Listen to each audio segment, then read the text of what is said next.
At nananakot na naman pong muli itong si Digong. Tinatakot na naman niya po tayo guys sa ideolohiya na kapag lumaban tayo, pumalag tayo, dito sa ginagawang pambubuli, ginagawang harassment, ginagawang hindi makatao ng China, ay gegerahin tayo. Diyan na naman po guys sa pananakot magaling itong si former President Duterte. Grabe guys, nagsalita siya guys sa ating Pangulo na pagkakasabi niya pa nga, sige, isang mali mo lang dyan. Iwas-iwasan mo magkamali dahil isang pagkakamali mo lang dyan, magkakaputukan. So nagbanta na naman ulit guys itong si Digong ng pananakot. Alam nyo ha, sa totoo lang, dyan ako nabudol eh. Kaya nga naging pro-China ako before. Hindi ako nahiya guys, inaamin ko. Hindi ako natatakot na mabash, inaamin ko. Na naging pro-China ako before. Bakit naging pro-China si Mima? Kasi nabalot ako sa ideolohiya ng mga Duterte. Na once na pumalag tayo, once na lumaban tayo, 'di ba? Once na pinagtanggol natin ang sariling bayan natin, 'di ba? Ang mangyayari sa atin, gegerahin tayo kasi maliit lamang po tayong bansa. 'Di ba? Yan yung yung ini-insist sa utak nating mga mamamayang Pilipino na minamind conditioning tayo ni Digong na dapat hayaan na lang natin ang China sa ginagawa nilang pambabalahura sa atin, ginagawa nilang pambubuli, hayaan na lang natin yan sila kahit nakawin pa ang sarili nating yaman. Kasi kapag pumalag tayo, gusto nyo ba ng gyera?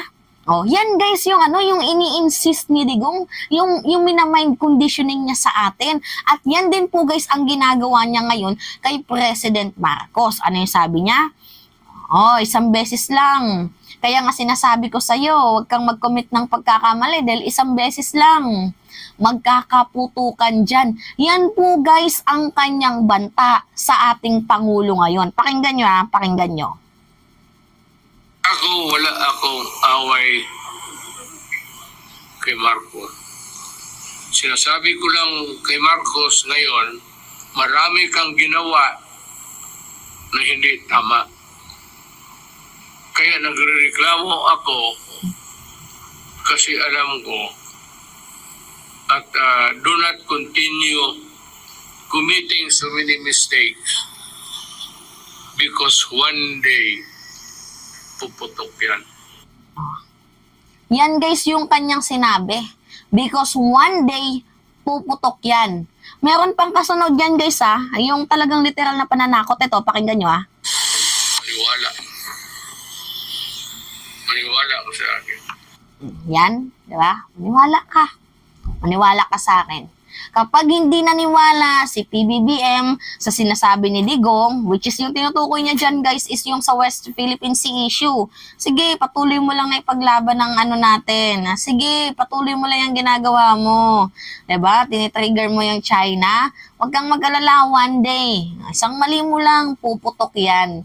Yan po guys ang ini-insist ni former President Duterte at pananakot niya na rin po guys sa taong bayan. Alam nyo, itong ating presidente kasi guys, kahit anong mangyari, patuloy niya pong pinaglalaban ang sarili nating bayan. Tingnan nyo guys statement to noong February 28.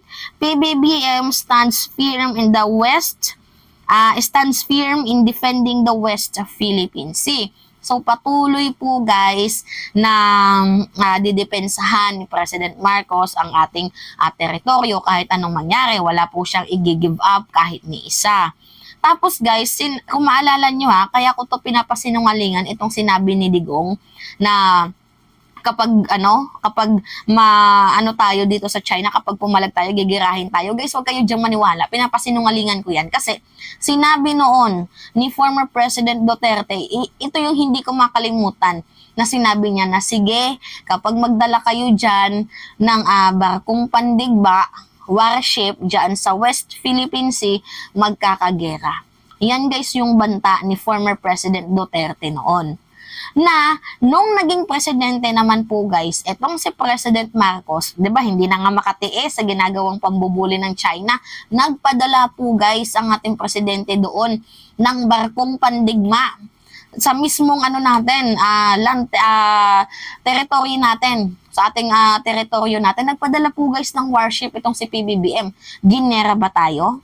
Hindi. Bakit hindi tayo ginera? Kasi nga guys, hindi naman totoo yung sinasabi ni Digong. Ang ginawa lang po guys ng China, nagpakalap lang po sila ng fake news. 'Di ba? Na tayo daw ay, yung mga paninira, literal na paninira, tayo yung nangunguna, mga ganyan-ganyan. Pero hindi po tayo ginera. Actually guys, napakasimple lang yan ha. Tingnan nyo yung Taiwan. 'Di ba? Gustong sakupin siya ng China. So ganito yung nangyari guys.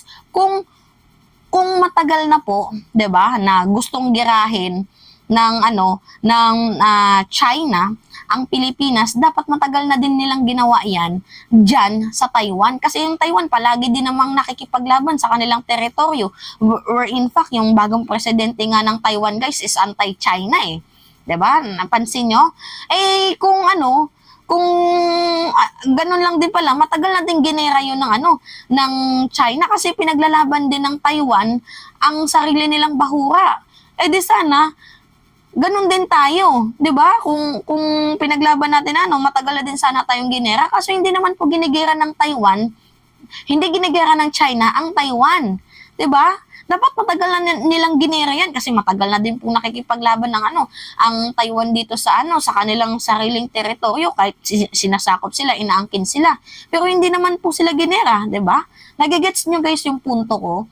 Masyado po tayong tinatakot ni Digong sa ideolohiya na kapag pumalag tayo ay gigirahin tayo. Masyado niyang parang nire-refer niya yung bansa natin sa Ukraine. Which is, iba po guys yung senaryo ng Ukraine at iba din po yung senaryo ng Russia.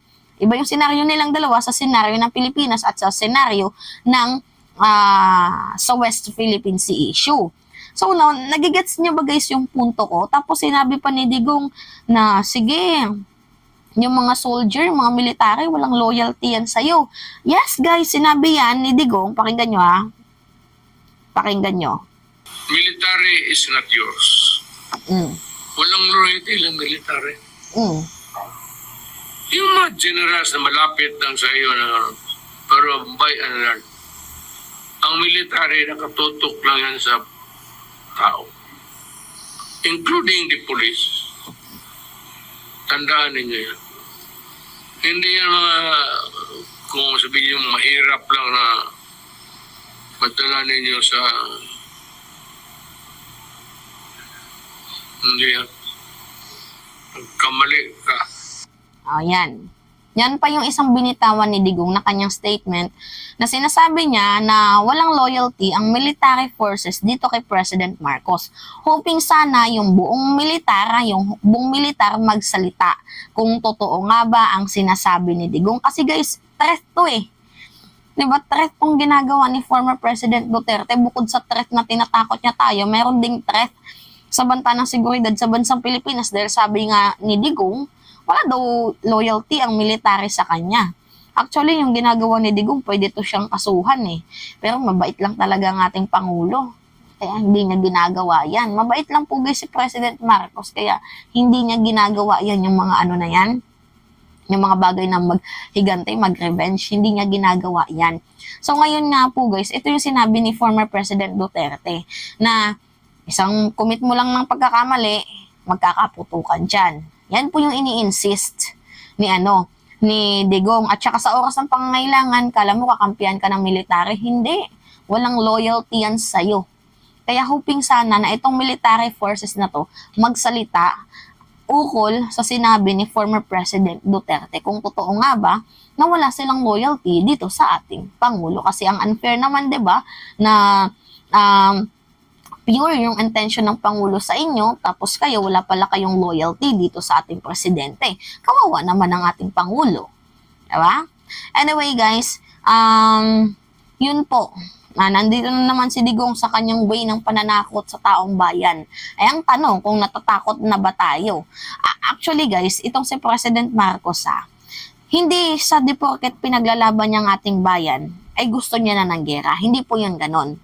Pinaglalaban niya ang ating bayan kasi meron siyang sinumpaan na kahit ni isang teritoryo, wala siyang ipapamigay or ipapasakop.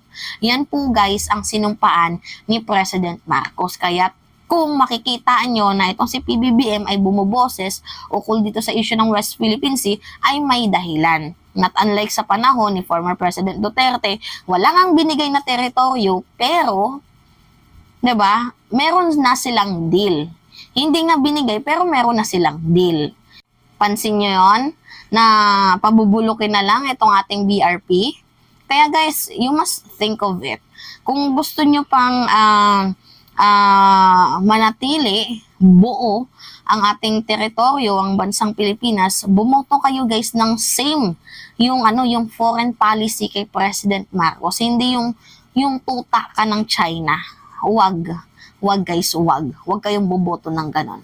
Anyway, yun lamang ho guys, at it's me again, si Mima Alicia nyo, at nagbabalik ulit para sa ating panibagong video.